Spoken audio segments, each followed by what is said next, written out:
Welcome to the Deep Dive. Today we're embarking on a really crucial exploration. Mastering the game of money.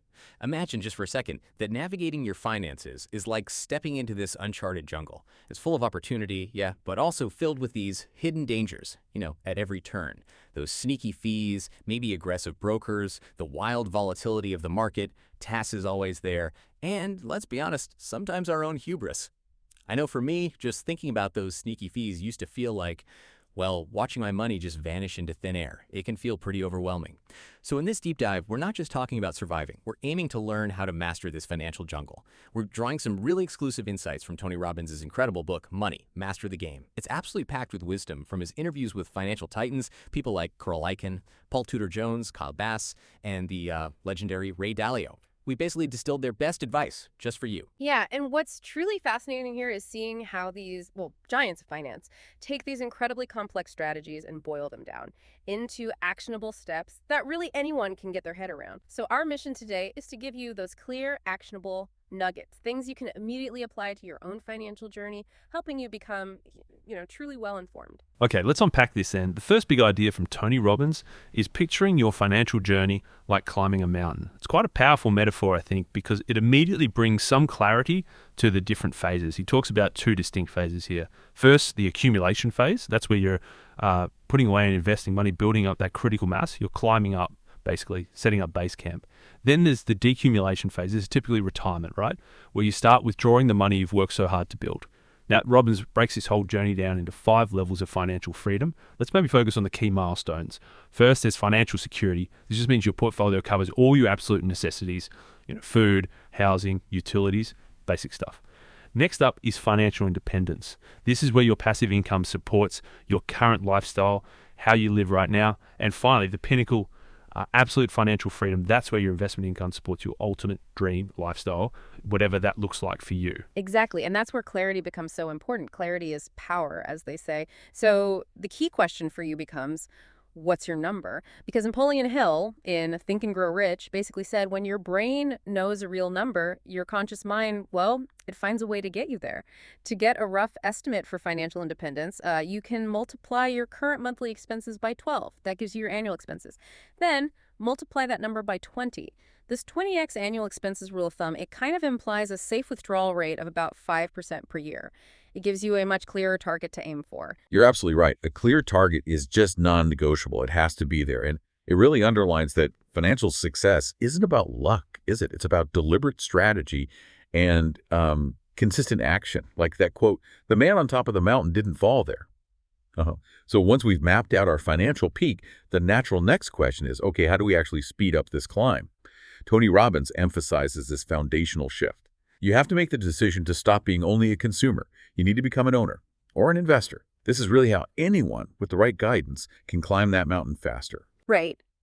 And there are 5 core pieces of advice he found to help accelerate that climb. First, and this is fundamental, save more. We've all heard it probably a million times, but it bears repeating.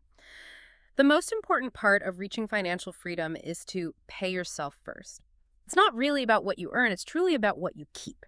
And the practical suggestion here is with every single increase in earnings, save a predefined slice of that increase. There's a bit of a psychological twist too. Studies show people save way more when it's automated. So make it a fixed percentage of every pay rise before you even see it hit your account. It's about building a frictionless saving habit, not just relying on willpower day to day. Okay, second. Earn more.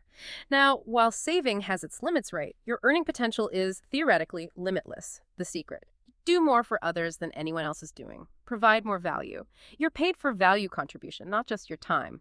Think about the contrast. A McDonald's crew member is paid mainly for their time. Now compare that to someone like Stefan Person, H&M. His dividends reflect earnings from ownership and scaled value creation. Big difference. It powerfully shows how shifting your mindset, moving from just selling your time to building or owning assets that generate value, while it can exponentially increase your earning potential.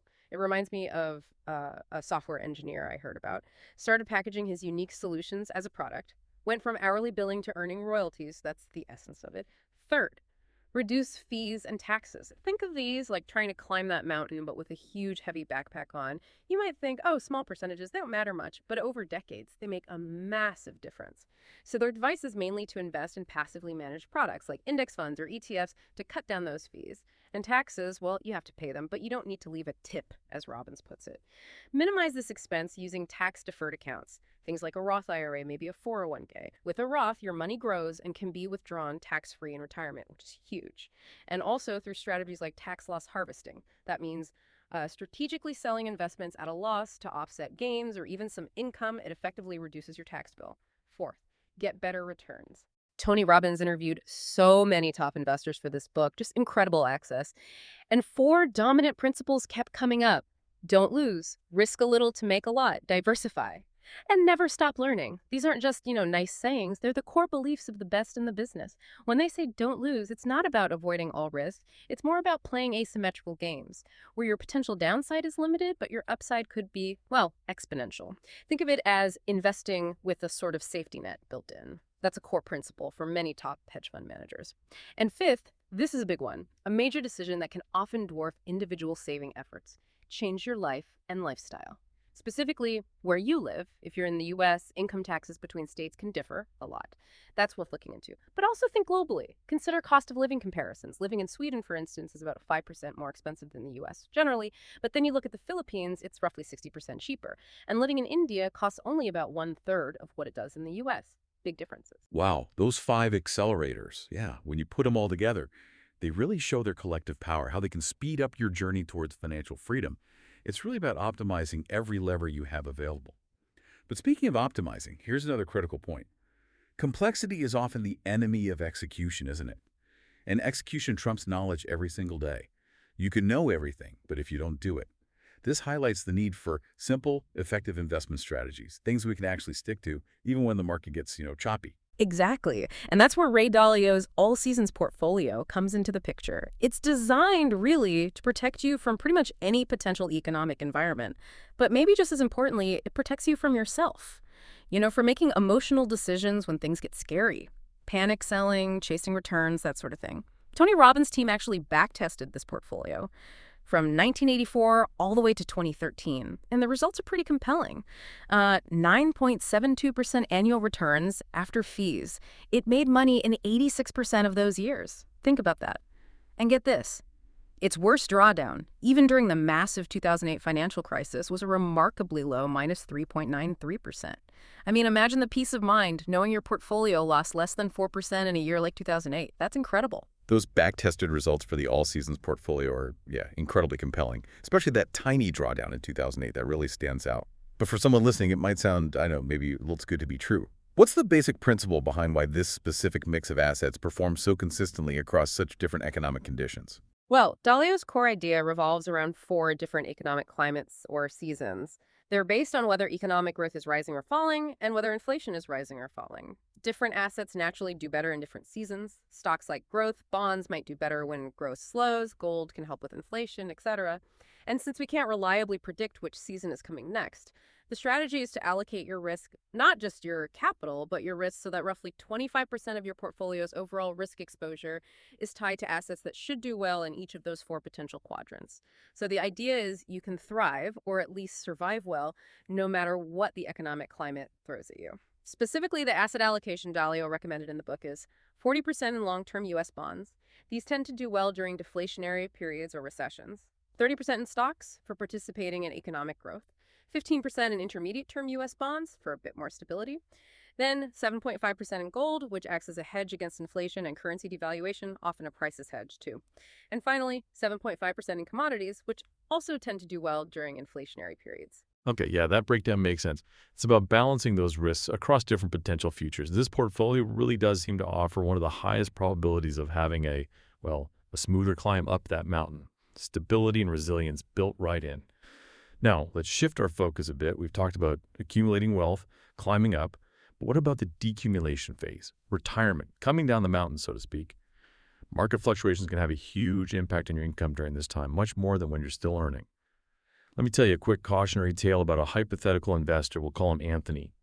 He did great, saved $500,000, retired at 65. This was back in late 2000. He was fully invested in stocks, thought he was set. Unfortunately for Anthony, it's just 2.5 years into his retirement, the market tanked. He ended up losing more than half his portfolio, partly market decline, partly because he still had to withdraw money to live on. His bills, of course, they didn't care about the stock market.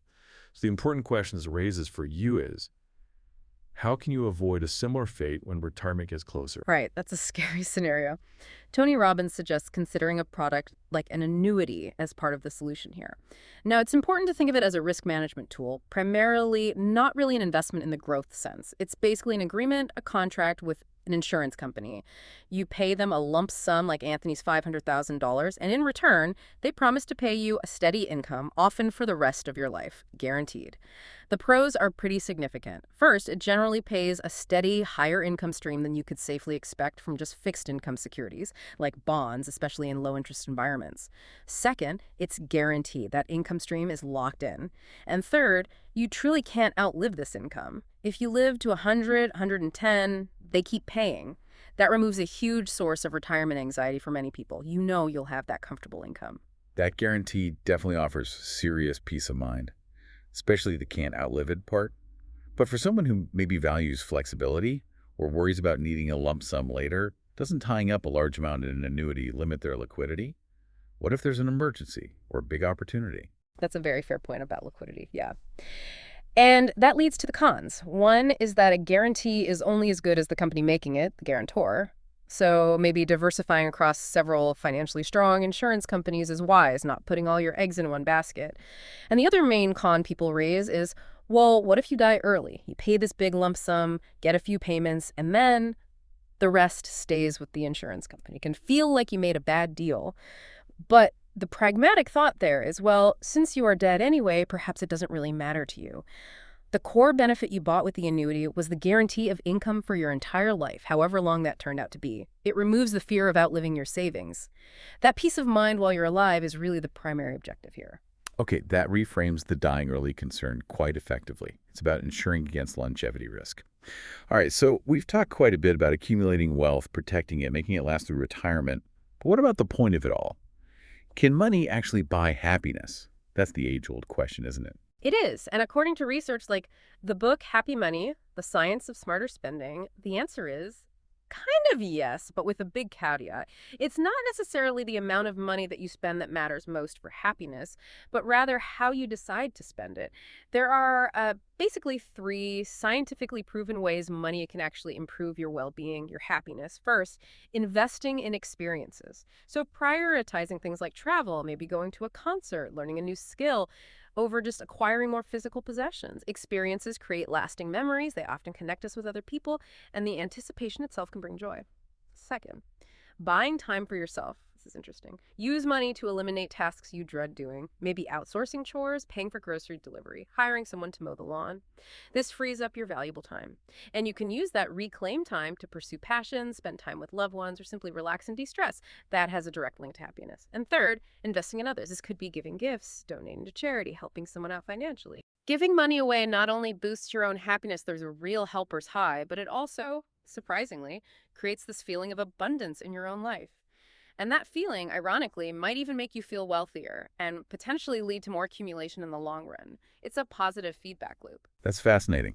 It really is. And it definitely challenges that conventional wisdom that just, more money automatically equals more happiness. Does this mean maybe our focus should be less on the sheer size of our portfolio and more on how we strategically use even small amounts of money along the way? I think that's a great way to put it. It's about being intentional with your spending, aligning it with what truly brings value and joy, not just accumulating for accumulation's sake. Okay, so let's quickly recap our deep dive today into mastering money. It really starts with calculating your financial goal, getting that specific number for clarity. Crucial first step. Then accelerate your climb by consistently saving more, relentlessly finding ways to earn more, smartly reducing those pesky fees and taxes, working on getting better returns through proven principles, and making strategic lifestyle decisions, especially about where you live.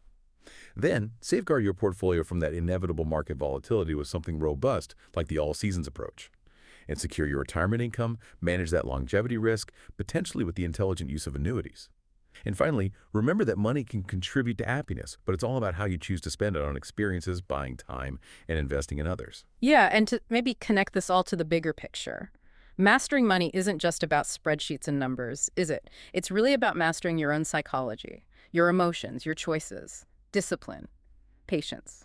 So the key question for you listening right now becomes, what's one small, intentional step you can take today, based on everything we've unpacked here? One small thing that could profoundly shift your financial trajectory and maybe even your well-being for the long run. That's the perfect thought to end on. Some incredible insights today. Thank you so much for joining us on this deep dive into mastering the game of money. We'll catch you next time.